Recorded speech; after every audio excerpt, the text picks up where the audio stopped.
मौलाना जर्जीस को कल जेल में डाल दिया जाएगा। जर्जीस साहब चिल्लाते रहे कि मैं बेकसूर हूं। साहब कोर्ट में बताइए बेकसूर हो, और कोर्ट में मौलाना जर्जीस को अपने आप को बेगुनाह साबित करने के लिए 10 साल लग जाएंगे, और 10 साल के बाद कहा जाएगा मौलाना जर्जीस बाइज्जत बरी, कोई सबूत इनके खिलाफ नहीं मिला। लेकिन 10 साल का हिसाब किताब कौन देगा? कहां हैं आप? इन हालात को सोचिए। ये दौर दूसरा है।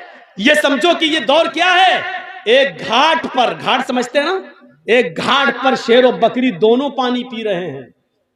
दोनों, शेर की तरफ से पानी बहता हुआ बकरी के पास आ रहा है। शेर जहां से पानी पी रहा है, बकरी इधर से पानी पी रही है, लेकिन पानी बहता हुआ शेर की तरफ से आ रहा है। शेर ने भी पानी पिया, बकरी ने भी। शेर ने बकरी से कहा, ए तूने इस तालाब में मुंह डाल दिया, तूने मेरा पानी झूठा कर दिया। बकरी बोली, जंगल के राजा, मैंने आपका पानी कहां झूठा किया? पानी आप वहां से पी रहे हैं, आपका झूठा पानी मेरे पास आ रहा है, मैं तो आपका झूठा पानी पी रही हूं। बात सही कही बकरी ने। पानी आप वहां पी रहे हैं और आपका झूठा पानी बहता हुआ यहां आ रहा है, मैं आपका झूठा पानी पी रही हूं। शेर ने कहा, अच्छा हमसे मुंह भी चला रही है, जबान लड़ाती है। आया और ऐसा पंजा मारा कि उसकी खोपड़ी अलग हो गई, तन अलग हो गया और उसको भी खा गया। यानी उसको खाने के लिए बहाना चाहिए था। जो रावण तुम्हारे ऊपर बैठे हैं उनको सिर्फ गिरफ्तारी के लिए बहाना चाहिए बस। क्यों नहीं समझ रहे आप अपनी सफाई में भी कुछ नहीं बोल सकते हैं। आपको आपकी सफाई पेश करने का हक भी नहीं दिया जाएगा आपको। महात्मा गांधी मुर्दाबाद के नारे लग रहे हैं, कितने लोग पकड़ गए बताएं आप? गॉडसे को नमस्कार किया जा रहा है, कितने लोग गिरफ्तार हो गए, पकड़े गए? दिल्ली की सड़कों पर बाकायदा कहा गया, गोली मारो सालों को।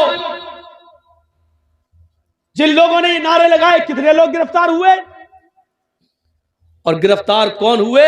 जो शाहीन बाग में प्रोटेस्ट कर रहे थे, शांति के साथ धरना दे रहे थे। लड़की तक को, प्रेग्नेंट लड़की तक को अरेस्ट करके जेल के अंदर डाल दिया गया। आप कहां हैं? सेकुलरिज्म बाकी नहीं रह गया, जमहूरियत नहीं, ये किसी दूसरे रास्ते पे चल रही है। आप कम से कम मेरी तरफ भी देखो। डॉक्टर जाकिर नायक को भारत छोड़ना पड़ा है। क्या चाहते हो कि मौलवी जर्जीस भी भारत छोड़ के पनाह ले ले? क्या चाहते हैं आप? क्या है आपके दिल में? क्या सुनना चाहते हैं आप? शर्म आनी चाहिए। जो जिस तरीके से बोल रहा, बोलने दो। बोलने वाला जानता है कि हमको क्या बोलना है, क्या नहीं बोलना है। मेरे भाइयों, आप जब धान बोते हैं तो जर्जीस कहने नहीं आता कि इतना बो, या वो ऐसा। क्यों? तो आपका काम है, आप अपने काम में माहिर हैं, हम अपने काम में माहिर हैं। हर आदमी अपने काम में एक्सपर्ट होता है। मुझे क्या बोलना है, क्या नहीं बोलना है, कहां कौन सी बात कहना है, इस काम के लिए मौलवी लोगों को आजाद छोड़ दो। मेरे भाइयों, मदरसों में क्या पढ़ाया जाता, मदरसों के लिए छोड़ दो। आप हर किसी को मशवरा मत दीजिए। डॉक्टर, एमबीबीएस, एमएस डॉक्टर को ऑपरेशन करना है, क्यों वहां पर आपको नहीं बिठाया जाता है? क्यों?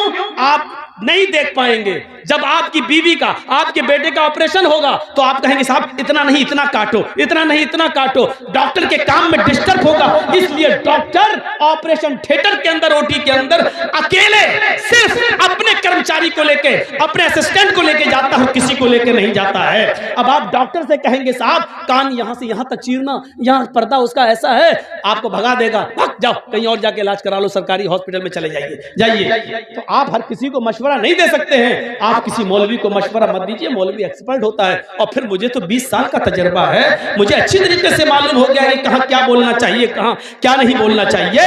तो मेरे भाइयों, इन चीजों को आप अपने जहन में रखिए, इन चीजों को अपने जहन में रखिए। हालात अच्छे नहीं हैं, हम वही गलती कर रहे हैं जो नहीं करनी चाहिए। बार बार मैं आपको एक इशारा कर रहा हूं, याद रखिएगा। कुछ लोग नारे लगा रहे हैं, अब हमारी लिंचिंग हो रही है, नारे लगाए जा रहे हैं और नारे लगा के हमें बरगलाने की कोशिश की जाएगी। जहां 2-4 दाढ़ी वाले मिलेंगे वहीं पर जय श्री राम के नारे लगा के हमें बरगलाने की कोशिश की जाएगी। अक्लमंद इंसान वो है जो इनके बरगलाने में ना आए और खामोशी के साथ गुजर जाए। ये अक्लमंदी है इस जमाने में, आज के इस दौर में। जरूरी नहीं है, अब सुन लो मेरी बात, अगर कोई पागल कुत्ता मौलाना जर्जीस को काट ले उसके पैर में, तो उसका जवाब क्या कि मौलाना जर्जीस भी उस पागल कुत्ते के पैर में काटने जाए? आप क्या कहोगे जर्जीस को? एक पागल कुत्ते ने हमें काट लिया है, अब हम भी पकड़ो पकड़ो पकड़ो और काट रहा, लोग कहेंगे कितना बड़ा पागल है। यही पागल है। अगर कोई पागल कुत्ता हमारे पैर में काट ले तो इसका यह मतलब नहीं है कि जर्जीस साहब भी उस पागल कुत्ते को काटने जाएं। कुछ लोग इस वक्त पागल हो चुके हैं पावर को देखकर। कुछ लोग जानते हैं कि हमारा पावर है, हमारा आदमी बैठा हुआ है सीट पर, गवर्नमेंट का नशा है, वो जानते हैं कि गोली मारो सालों को, देश के गद्दार, कुछ भी, हमारा कुछ नहीं होगा। पूरे दिल्ली में ट्रंप के जाने तक तो मैं कुछ नहीं बोलूंगा, ट्रंप के जाने के बाद हम आपकी भी नहीं सुनेंगे। इस तरीके की बातें जो कही गई हैं, वो जानते हैं कि हमारा कुछ नहीं होगा।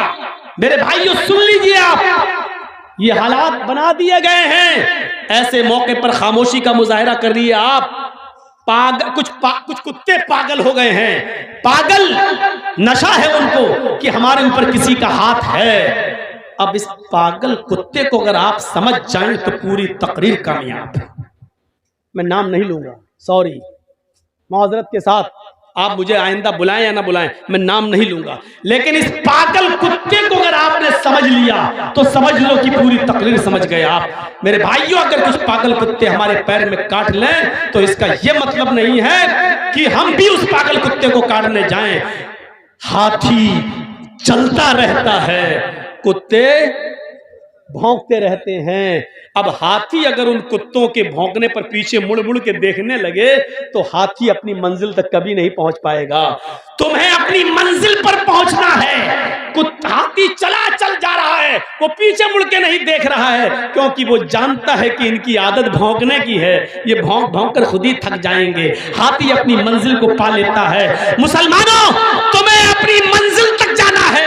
हरिश्चंद्रपुर वालों, तुम्हें अपनी मंजिल तक जाना है, इसलिए भौंकने वाले कुत्तों के भौंकने को मत देखो। मंजिल पर तुम्हारा निशाना होना चाहिए, इंशाअल्लाह तुम्हें मंजिल मिलेगी। इन भौंकने वाले कुत्तों को समझ लो कि कुत्ते हैं, इनकी आदत है भौंकने की। इस वक्त हम जिन हालात से गुजर रहे हैं उसमें अक्लमंदी से काम लेने की जरूरत है। अक्लमंदी कैसी? एक मिसाल दूं, बड़ी अच्छी मिसाल है। 3 जानवर शिकार करने निकले, शेर, भेड़िया, लोमड़ी। तीनों जानते हैं ना, शेर, लायन और भेड़िया, आप जानते हैं, लोमड़ी, फॉक्स। 3 जानवर शिकार करने निकले। कौन कौन कौन? शेर, भेड़िया, लोमड़ी, और तीनों ने एक एक शिकार कर लिया। सुनो, तीनों ने एक एक शिकार किया। शेर ने हिरन मारा, भेड़िए ने शेर ने हिरन मारा, भेड़िए ने बकरी मारी, और लोमड़ी ने खरगोश, रैबिट का शिकार कर लिया। शेर ने क्या मारा? हिरन। भेड़िए ने क्या मारा? बकरी। और लोमड़ी ने खरगोश। तीनों जानवर पड़े हुए हैं। शेर ने भेड़िए से कहा, तुम फैसला करो किसको क्या खाना है। देखिए, सरदार है ना जंगल का, बस शेर, जो सरदार को पहचान गया पूरी तकरीर समझ जाएगा। शेर ने कहा, फैसला करो, भेड़िए से फैसला करो कौन क्या खाएगा। भेड़िए ने कहा, बहुत आसान जी। जंगल के राजा ने शेर ने कहा, हाँ बताओ क्या है। अच्छा, शेर को तीनों जानवर खाना थे, भेड़िए से फैसला करवा रहा, बताओ क्या है। भेड़िए ने कहा, बहुत आसान, हिरन आप खा लीजिए, बकरी मैं ले लेता हूं, लोमड़ी को खरगोश दे देते हैं। शेर ने कहा, ये कोई फैसला है? इधर आ। मारा एक झपटा उसको, और भेड़िए का सर तन से जुदा हो गया, भेड़िया मर गया। सर तन से जुदा। लोमड़ी से कहा, लोमड़ी तुम फैसला कर सकती हो, तुम फैसला करो ये कौन खाएगा। लोमड़ी कहती, बहुत आसान। कहा, क्या? बोलो। कहा, साहब हिरन आप सुबह नाश्ते में खा लीजिए, शाम को बकरी खा लीजिए, और बीच में जब जायका, मुंह का जायका बदलना हो तो आप खरगोश का टेस्ट कर लीजिए। तीनों जानवर आपके हैं। सुबह उठो, नाश्ते में आप हिरन खा लो, शाम को बकरी खा लो, और बीच में दोपहर में आप खरगोश का टेस्ट कर लो। शेर ने कहा, वाह लोमड़ी वाह, कितना अच्छा फैसला किया तूने। इतना अच्छा फैसला करना तुझे किसने सिखाया? लोमड़ी ने कहा, इस भेड़िए ने। समझ गए आप? गुस्सा भी आया है मुझे, लेकिन अब हंस दिया हूं मैं आपके सामने। मैं बहुत गुस्से में था, लेकिन अब हंसी आ गई मुझे। शेर ने कहा, वाह क्या फैसला किया है, इतना अच्छा फैसला करना तुझे सिखाया किसने? लोमड़ी क्या कहती है, इस भेड़िए ने। यानी भेड़िए से मैंने इबरत हासिल कर ली। अरे मुसलमानों, इबरत हासिल अभी भी नहीं कर पा रहे हो। तुम देख रहे हो तुम्हारी आंखों के सामने कौन कौन जेल जा रहा है। तुम देख रहे हो इलेक्शन आता है, यूपी में कोरोना आ गया, नाइट कर्फ्यू लग गया, आप इबरत हासिल नहीं कर पा रहे हो।